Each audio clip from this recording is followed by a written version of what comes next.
you would really enjoy a visit to Dordrecht, one of the oldest cities in the Netherlands. Many of the buildings in the city center date back to the Middle Ages and have been remarkably preserved. Historic harbors are now marinas, and old streets buzz with a modern vibe. The Grote Kerk, or Great Church, is a stunning example of Gothic architecture built in the 13th century. We're in the Netherlands, so there are always plenty of bicycles. Dordrecht is located in the southwest part of the country, in the region called South Holland. We'll see some modern shopping areas, but the main attractions are the beautiful old historic buildings and canals. City Hall has a neoclassical appearance, while some other structures present Baroque details. Dordrecht is one of the oldest towns in the Netherlands. Officially made a city in the year 1220. Dordrecht has some amazing narrow streets lined by ancient buildings. Along with all the great architecture, there are flower gardens to enjoy for people and cats. You can easily do this as a day trip from Rotterdam and come down by boat maybe through Kinderdyk, stop off and look at the windmills, and then enjoy Dordrecht. And it's really worth the trip because it's a beautiful historic town. I'll give you a quick summary of how to get here, visiting Kinderdyk and Dordrecht, then back to Rotterdam the same day. It helps to get an early start so you can pack a lot of action into this one big day. While leaving Rotterdam, you'll enjoy some sights of bridges and modern buildings in this busy harbor. Then after 30 minutes, you'll arrive at Kinderdyk, where you could get off and have a look at the windmills for a couple hours, a UNESCO World Heritage Site, or you could just stay on board, enjoying more nice scenery and interesting boat traffic. Then after 30 minutes, you will arrive in Dordrecht. Or you could take a 20-minute train ride from Rotterdam direct to Dordrecht, as we'll show you getting home at the end of the program. Either route costs less than €10. The boats depart every 30 minutes. The boat dock is conveniently located on the edge of the old town, and the train station is just beyond. It's easy to see everything by walking because the old town is small, only 1 kilometer long. Right away, you'll have a fine view of one of the marinas that had been a very important historic harbor called Wijnhaven, named for wine, one of the main products that were shipped through here. We'll take a walk across Visbrug, a bridge that brings us to a nice part of the old town. This impressive structure is called the Groothoofdspoort and had been the main city gate entrance into Dordrecht. First built in Gothic style during the 14th century, then later reconstructed in the Flemish Renaissance style in the early 17th century. Above the gate, you'll find an impressive sculpture of the city arms of Dordrecht, held up by 2 griffins.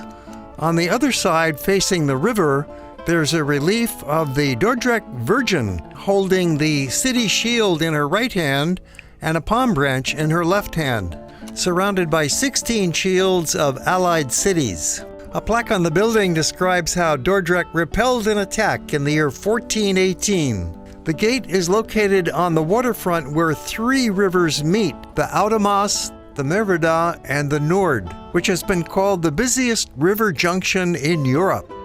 These rivers, including tributaries of the Rhine, made Dordrecht one of the wealthiest cities in all of the Netherlands back in the Middle Ages, because trade goods from throughout Europe had to come through Dordrecht to get into the Netherlands.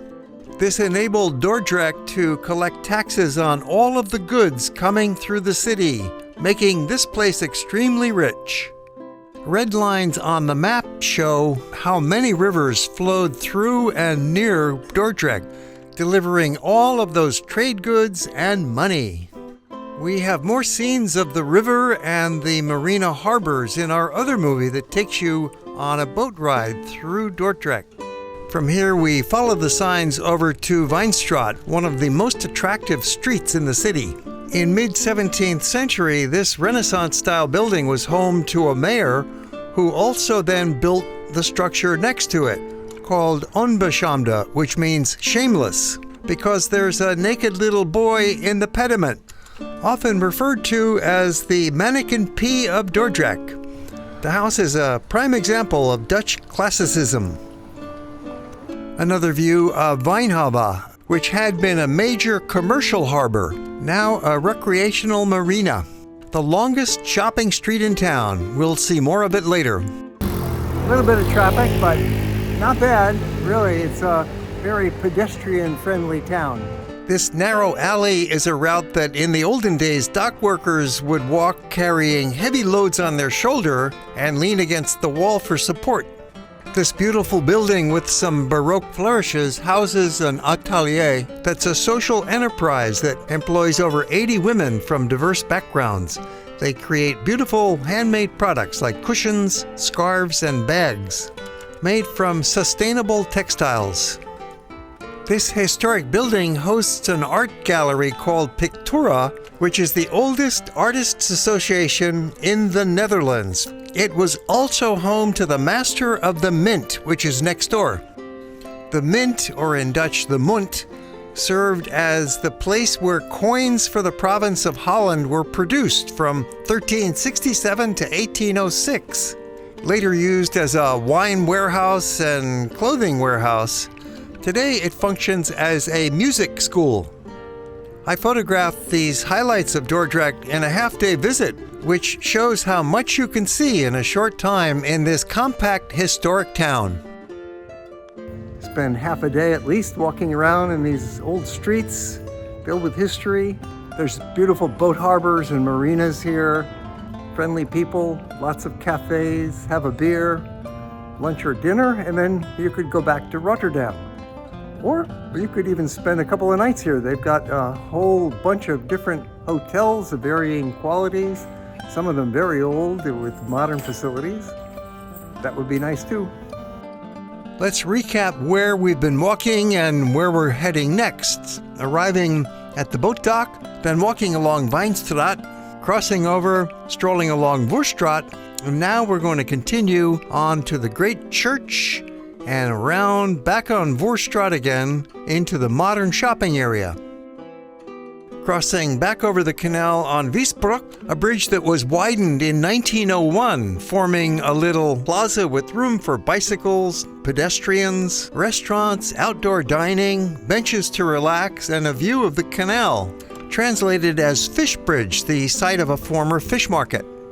A statue on the bridge honors two important political leaders who were born in Dordrecht, Johan and his brother Cornelius de Witt. Johan became leader of the country from 1650 until 1672. Departing the bridge, we turn left where Wijnstraat has become Groenmarkt, which had been one of the favorite places for the wealthy to live. It's still a quiet residential neighborhood. Further along that street, we find a picturesque setting that attracted a model shoot, doing a little promotion for the local fashion industry, right in front of City Hall on Statenplein. Quite appropriate because this location was the site of a fabric market back in the 14th century. City Hall was then rebuilt and given a neoclassic facade in the mid-17th century. Now it's used mostly for events, weddings, and visitors, with the government offices moved elsewhere.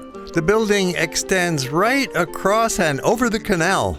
Continuing along that same street that changes names again, now Grotekerksbuurt, which means the neighborhood of the Great Church. So here we are between the City Hall and the main church, which had been the heart of the city, now filled with historical buildings and shops, offices, and residences above, along with picturesque canal bridges that some people use for fishing. By the way, I've been using the full name of the city, Dordrecht, but the locals just call it Dort. It's a relatively small city with population about 120,000, annual visitor count about 100,000, so this is not a crowded city filled with tourists by any means. As you look around, it seems to be pretty much all local. We have now arrived at the Grote Kerk, the Great Church. Notice the structures outlined in white. These are homes attached to the outside of the church. In the Netherlands, it was common to find houses built onto the exterior of the old Gothic churches, sometimes for church officials or communal dwellings for church members, occasionally used for shops. But even today, they are occupied by ordinary citizens. Officially called Church of Our Good Lady, construction began in the late 13th century in Gothic style and was finished about 200 years later. It's the largest church in town with a tower 79 meters tall, containing 275 steps to the top, which can be climbed by visitors. An intersection near the front of the church has 5 streets coming together and a little orange surprise. When you see a cat walking through a neighborhood, you can be pretty sure this is a peaceful place. This clever young tabby is one of those free-ranging city cats who has a refuge to retreat to for some privacy and protection, a bicycle barrier surrounding a little green oasis. The cat has a personal jungle in which to seek a little refuge from those city streets, cars, and buildings around it. We're on the far west end of the old town, so it is a bit more tranquil out here than in the center, which is where we are heading back to now. Walking along Voorstraat, the longest street in the city center. We saw a different part of it earlier. This section is a beautiful pedestrian zone. If you had limited time in your visit and wanted to see the most representative street, go to Voorstraat. Our route walking along Voorstraat shows many side lanes, some of them for pedestrians, and then we'll head around through the modern shopping area to the main plaza called Statenplein. The historic architecture of these streets has been beautifully preserved, with many of the buildings dating back to the 17th and 18th centuries, with a mix of architectural styles including the Renaissance, Baroque, and Neoclassical. The neighborhood was a bustling commercial center in the old days, home to merchants and traders who contributed to the city's prosperity. As we get more into the main shopping area, the streets get a little bit wider, and they're not exclusively for pedestrians, but automobiles are restricted. The speed limit is only 15 kilometers per hour, so this is definitely a pedestrian and bicycle-friendly zone. It's a lovely retail mix of shops, most of which are independent and privately owned, so you don't get the big, expensive chain stores coming into these little side streets, along with major brands and some department stores as we get into the heart of this busy downtown shopping zone and retail complex, which has a much more modern appearance than the old streets that we've previously been walking through.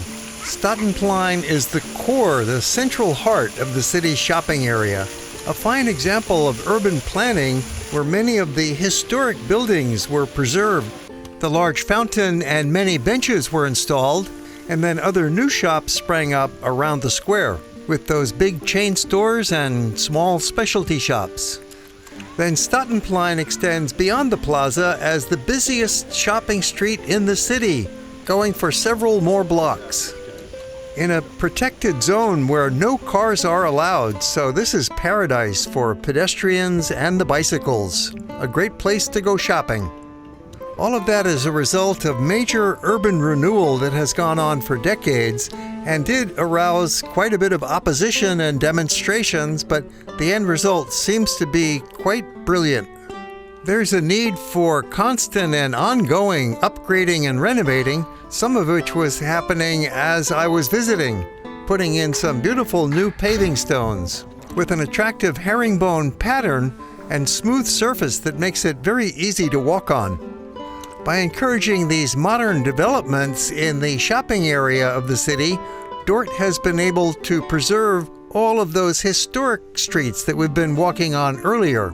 They developed a clever zoning plan facilitating development of the modern shops that everybody wants, with strict conditions and funding to protect the old buildings, creating the best of both worlds. we have just one more historic site to consider. This is an old residential courtyard dating back to 1755. It was a home for elderly women and is still occupied today by 40 residents, with a sundial in the center.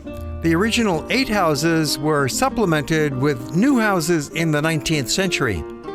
It's around the corner from the very busy and modern Johan de Wittstraat, lined with some fancy stores, with some historic buildings along the way, and leading eventually down to the train station, which is where we are heading for our departure from Dort. This has been a long, busy, productive, and wonderful day. If you'll recall, starting early in the morning at Rotterdam, taking the boat down to Kinderdyk to see the windmills, then continuing for our visit to Dort. All in one day, but now it's time to get back to Rotterdam and have dinner. Only takes 16 minutes to get from Dort to Rotterdam. The Dutch train system is superb and so easy to use. You tap in with a credit card, you tap out when you get off, then walk or take a tram to navigate through Rotterdam. After a very busy day going down to Kinderdyk and then exploring Dordrecht and having a gourmet dinner, I'm taking the tram back to the hotel. Rest up and get ready for another big day tomorrow.